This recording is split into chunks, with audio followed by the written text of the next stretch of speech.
প্রিয় ভাইরা, তাদের কষ্টের সেই কাহিনী সোশ্যাল মিডিয়াতে দেখলে অন্তর কেঁপে যায়। আজকে ইহুদি জালেমেরা এদেরকে এত কষ্ট দিচ্ছে, এত নির্যাতন করছে। রাস্তাঘাটে হাজার হাজার লাশ ফালানো, দাফন করার মতো মানুষ নাই, কাফন পরানোর মতো মানুষ নাই। আহা, তাদের কি অপরাধ? একটাই অপরাধ, তারা মুসলমান। একটাই অপরাধ, তারা মসজিদ আকসাকে হেফাজত করতে চায়।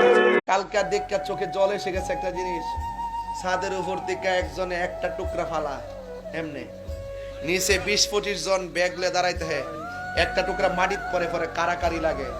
হায় রে কুরবানিওয়ালা রে, কি গোশত বন্টনওয়ালা রে, দোতলার উপর থেকে এক টুকরা করে ফালায়, একটা টুকরার জন্য সবটি একটার উপর আরেকটা পড়তেছে, নিতে পারতেছে না, মাটি সহকারে গোশতটা ব্যাগের ভিতরে ঢুকাইতেছে।